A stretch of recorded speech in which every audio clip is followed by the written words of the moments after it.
This is TradeFlow News, bringing you relevant news and insights from around the world. TradeFlow News, enabling trade for SMEs and economies worldwide. These are some of the key topics that we will be looking into in today's program.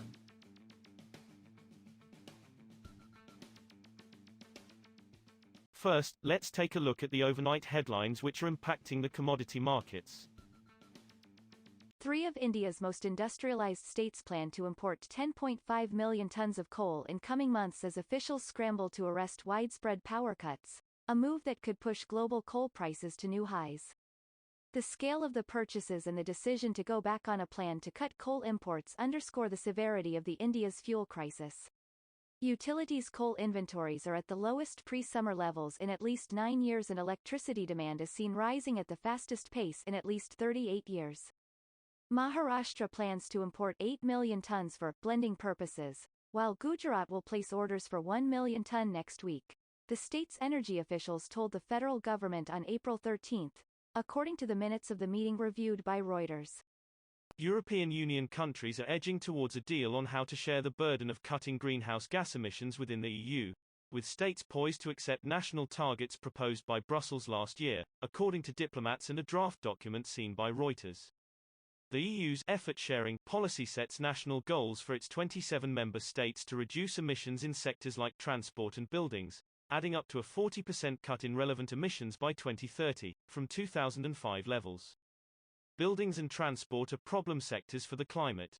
Buildings produce 36% of EU greenhouse gases, and transport emissions have increased in recent years. Both need tackling for the EU to meet its overall climate targets and contribute to global efforts to stop catastrophic levels of global warming. Moving on to the top news in the energy sector. OPEC told the International Monetary Fund's Steering Committee on Thursday that the surge in oil prices was largely due to the Ukraine crisis, in the latest signal that the producer group would not take further action to add supply. In a statement to the International Monetary and Financial Committee, IMFC, seen by Reuters, OPEC said the price of global benchmark Brent crude had averaged near $98 a barrel in the first quarter, up about $18 from the last 3 months of 2021. Oil prices have been on the rise, particularly in March this year, mainly due to the escalating geopolitical tensions in Eastern Europe and concerns this might result in large oil supply shortages. Amid trade dislocations, OPEC told the IMFC. Soaring demand for U.S. liquefied natural gas, LNG, as buyers steer clear of Russian fuel, is putting some long-stalled U.S. export projects back on track. But rising costs for materials and labor threaten to snarl these plants once again. 2 developers with projects sidelined due to the U.S.-China trade war, Energy Transfer with its Lake Charles LNG and Tellurian Inc. with its Driftwood LNG, have begun talks with construction provider Bechtel Group over costs, according to a spokesperson and regulatory filing. Materials prices have shot up 20% in the past 2 years, while gas compressors are 30% costlier, construction and energy experts said. Metals required for LNG projects are in short supply due to Russia's invasion of Ukraine and could add another 10% to costs, they added.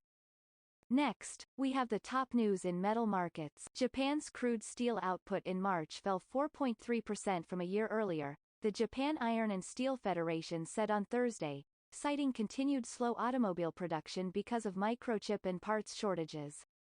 Output in Japan, the world's third-largest steel producer, came in at 7.96 million tons for March.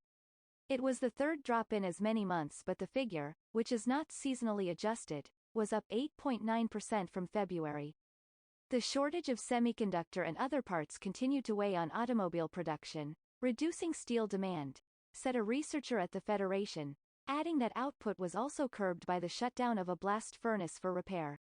Britain ramped up trade sanctions on Russia, targeting luxury goods including caviar, silver and diamonds through import bans and higher tariffs, seeking to punish Moscow for its invasion of Ukraine. Latest sanctions will include import bans on silver, wood products and high-end goods from Russia including caviar, Britain's Department for International Trade said. They added that tariffs will increase by 35 percentage points on some products from Russia and Belarus, including diamonds and rubber. We will now look at the top news in the agricultural sector. Russia will be able to increase exports in the new July to June season due to high carryover stocks in the south of the country, a record crop forecast and the expiry of a state export quota, consultancy Sovcon forecast on Thursday.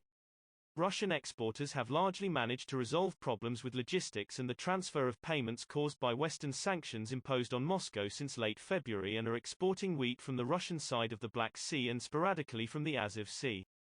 As one of the world's largest exporters of wheat, higher exports from Russia will help to partly meet rising global demand in the event that Ukraine's exports remain low and Kyiv does not regain access to its Black Sea ports. That is all for today's news on commodity markets. Stay tuned to TradeFlow News as we continue to provide you with more updates.